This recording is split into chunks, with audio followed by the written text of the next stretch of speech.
Assalamualaikum warahmatullahi wabarakatuh. Perkenalkan, nama saya Abdul Afu Godri Prayitno, NIM 1910400122. Pada kesempatan kali ini saya akan membahas tentang jarimah takzir yang diampu oleh Bu Indriani dan Pak Mujahid pada mata kuliah Fikih Siasah dan Jinayah. Sebelum membahas mengenai takzir lebih mendalam, saya ingin menjelaskan bahwasanya saya kebagian membahas mengenai konsep-konsep dasar, yakni yang pertama ada pengertian, yang kedua ada tujuan, yang ketiga ada dasar hukum, dan yang terakhir ada syarat-syarat takzir. Nah, keempatnya ini nanti akan saya bahas lebih lanjut dan lebih mendalam. Untuk yang lain sebagainya seperti macam-macam takzir dan sebagainya mungkin bisa dibahas oleh pemateri lain. Ya, langsung saja kita kepada pengertian takzir. Secara istilah takzir sendiri itu berbeda-beda ya menurut fuqaha pengertiannya. Tapi secara bahasa sendiri takzir itu merupakan masdar dari azzaro, yang artinya menolak dan mencegah kejahatan. Juga bisa berarti kepada menguatkan, memuliakan, membantu, dan memberikan pelajaran gitu ya. Bisa juga mendapatkan arti kata seperti itu secara bahasa. Namun secara istilah para fuqaha mengartikan takzir sebagai hukuman yang ditentukan oleh Al-Quran dan hadis yang berkaitan dengan kejahatan yang melanggar hak Allah dan hak hamba, yang berfungsi untuk memberi pelajaran kepada si terhukum dan mencegahnya untuk tidak mengulangi kejahatan serupa. Dari pengertian tersebut dapat kita petik poin-poin tertentu. Yang pertama yakni hukuman tersebut ditentukan oleh Al-Quran dan hadis. Jadi secara tidak langsung pengertian tersebut juga sudah menjelaskan bahwa pedoman daripada takzir sendiri ada dua, yakni Al-Quran dan hadis.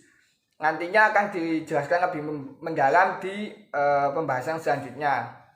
Ada poin lagi yakni berfungsi untuk membuat seseorang jera, yakni ada efek jera yang harus diterapkan pada takzir atau hukuman. Nanti juga ada syarat-syarat yang salah satunya itu juga termasuk. Nah, takzir sendiri seringkali disamakan oleh fuqaha dengan hukuman terhadap setiap maksiat yang tidak diancam dengan hukuman had atau kafarat. Gitu ya. Jadi pengertian daripada takzir sendiri sudah jelas ya, bahwa takzir merupakan hukuman yang ditentukan melalui atau oleh Al-Quran dan hadis Nabi Muhammad SAW agar memberikan pelajaran atau efek jera kepada orang-orang yang telah melanggar hak-hak hambanya, hak-hak hamba Allah, atau melanggar etika atau norma sosial yang berlaku di sekitarnya. Setelah kita membahas mengenai pengertian, kita lanjut kepada dasar hukum ya. Tadi sudah sempat disinggung bahwa ada dua menurut ulama fuqaha, yakni yang pertama Al-Quran dan ada pula hadis. Nah, dalam hadis ini juga harus kita ketahui bahwa yang dapat dijadikan sebagai patokan atau landasan hukum sebagai takzir yakni ialah hadis yang sahih ya, hadis yang sahih, bukan hadis yang dhaif, karena hadis sahih lah yang dapat digunakan sebagai landasan hukum untuk memberikan takzir. Ada satu lagi yang kemudian saya perlu tambahkan dalam landasan hukum takzir, yakni KUHP. KUHP ini Kitab Undang-Undang Hukum Pidana. Meskipun di dalam Islam tidak menyebutkan KUHP secara eksplisit atau secara tersurat, namun dalam menjalin kehidupan bermasyarakat di negara Indonesia, tentu kita harus mentaati atau mengikuti aturan-aturan yang berlaku. Salah satu aturan yang berlaku di negara Indonesia ini yakni adalah KUHP, yakni Kitab Undang-Undang Hukum Pidana. Sehingga kalau kita perjelas lagi, ada 3 sebenarnya yang bisa menjadi landasan hukum daripada pemberian takzir. Yang pertama yakni ada Al-Quran, yang kedua ada hadis sahih hadis sahih, yang ketiga ada Kitab Undang-Undang Hukum Pidana atau KUHP. Dari Al-Quran sendiri kita bisa menemukan banyak sekali landasan atau dasar hukum untuk pemberian takzir. Namun di sini saya akan memberikan 2 contoh dari Al-Quran yang menjelaskan mengenai dasar hukum takzir Yang pertama Quran surat Shad ayat 26, dan yang kedua Quran surat An-Nisa ayat 135.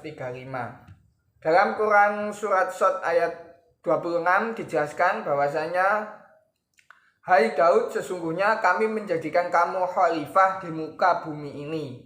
Maka berikanlah keputusan," atau dalam kurung hukuman atau takzir itu, "di antara manusia dengan adil, dan janganlah mengikuti hawa nafsu, karena ia akan menyesatkan kamu dari jalan Allah. Sesungguhnya orang-orang yang sesat di jalan Allah akan mendapatkan siksa yang berat karena melupakan hari perhitungan atau hari nisab ini Nah, dari penjelasan tersebut dapat kita ketahui bahwasanya hukuman itu penting untuk diberikan di dunia ini agar dalam kehidupan bermasyarakat ada sebuah patokan atau undang-undang yang mengatur kita tidak boleh melanggar bagian-bagian tertentu. Selanjutnya dalam Quran surat An-Nisa disebutkan pula bahwa, "Wahai orang-orang yang beriman, jadilah kamu orang yang benar-benar sebagai penegak keadilan, menjadi saksi karena Allah, baik terhadap diri sendiri atau orang tua atau dari kerabat. Jika ia kaya ataupun miskin, maka Allah lebih mengetahui kemaslahatannya.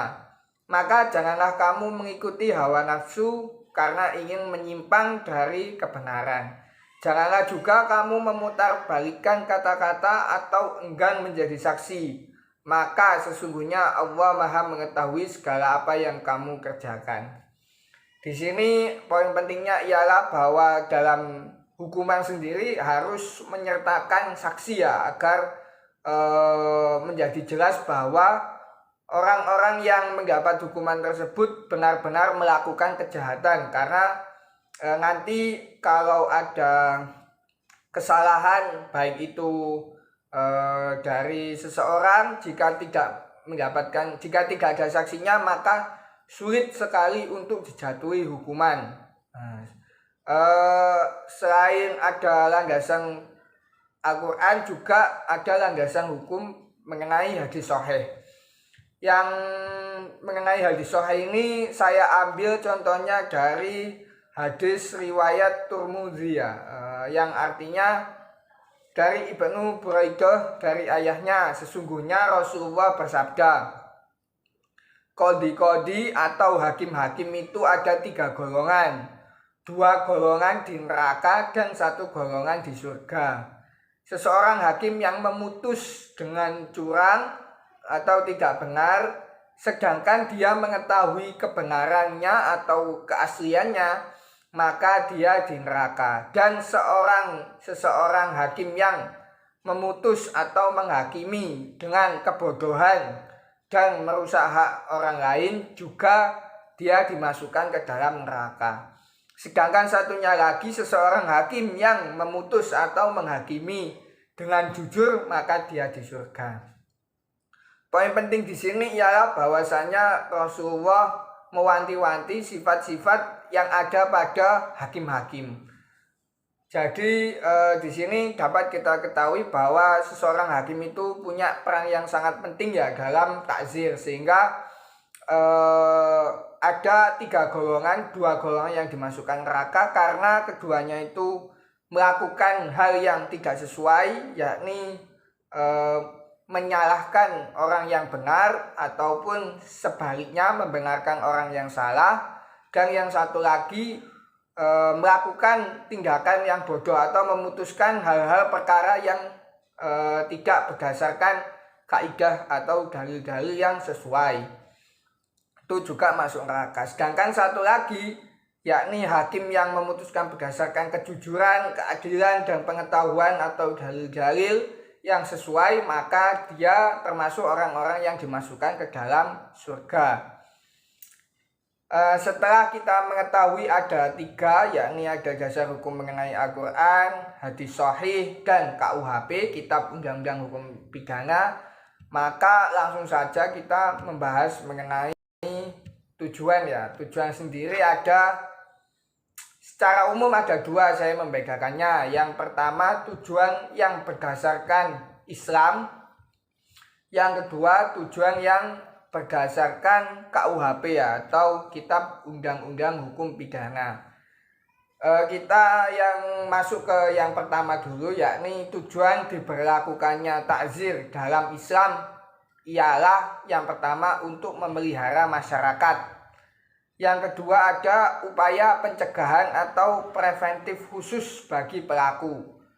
Yang ketiga upaya pendidikan atau pengajaran, biasa disebut ta'dib dan tahzib. Selanjutnya yang keempat ada hukuman sebagai balasan atas perbuatan di dunia, seperti yang sudah saya jelaskan sebelumnya. Yang keempat ada menyadarkan masyarakat agar senantiasa berbuat baik. Ini semuanya bermuara pada tujuan yang kelima, yakni agar masyarakat itu senantiasa berbuat baik ya. Lalu kita memasuki tujuan yang kedua, yakni tujuan yang berdasarkan tinjauan KUHP, yakni yang pertama ialah mencegah dilakukannya tindak pidana dengan menegakkan norma hukum demi pengayoman masyarakat. Yang kedua, mengadakan koreksi terhadap terpidana dan dengan demikian menjadikannya orang yang baik dan berguna serta mampu untuk hidup bermasyarakat. Yang ketiga, menyelesaikan konflik yang ditimbulkan oleh tindak pidana, memulihkan keseimbangan dan mendatangkan rasa damai, adil, dan maslahat dalam masyarakat. Selanjutnya yang keempat atau yang terakhir ialah membebaskan rasa bersalah pada terpidana. Ini penting ya, karena di KUHP itu salah satu tujuannya yakni membebaskan rasa bersalah dari para terpidana itu. Karena apabila seseorang melakukan kejahatan dan tidak dijatuhi hukuman, maka secara psikologis dia akan terganggu ya, karena dia tidak mendapatkan balasan yang setimpal atas kejahatannya tersebut, sehingga untuk berbuat baik di kedepannya mungkin secara psikologi juga akan terganggu. Dari tujuan-tujuan tersebut maka dapat kita ketahui bahwa pada dasarnya takzir ini punya niat yang baik dan tujuan yang mulia gitu ya, dari tujuan-tujuan tersebut. Selanjutnya kita mengarah pada pembahasan yang sifatnya tetap konseptual, yakni syarat-syarat yang harus diperhatikan dalam pelaksanaan takzir. Terdapat beberapa poin yang harus kita perhatikan ya dalam melakukan pelaksanaan takzir. Salah satunya yakni syarat-syarat yang harus diperhatikan. Yang langsung saja, yang pertama, hukuman harus ada dasarnya dari syara, yakni hukuman tersebut harus berdasarkan dalil Al-Quran, hadis sahih, ataupun kitab undang-undang hukum pidana seperti yang sudah saya jelaskan sebelumnya.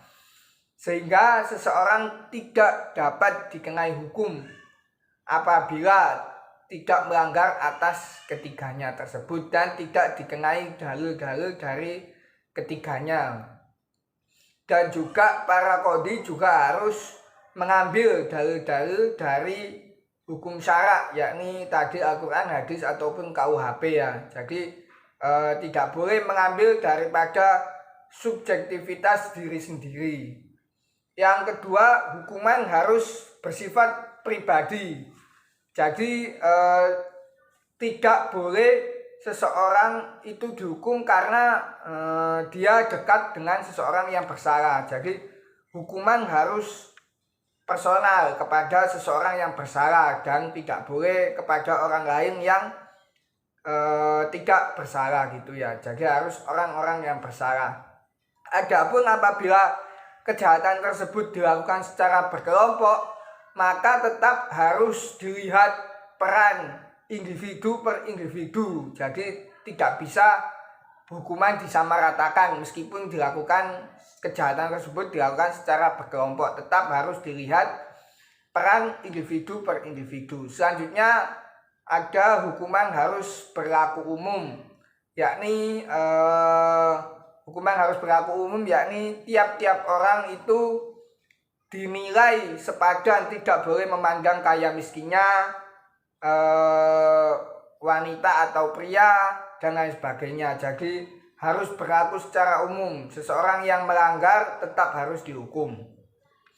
Yang keempat yakni hukuman harus mempunyai unsur memperbaiki terpidana.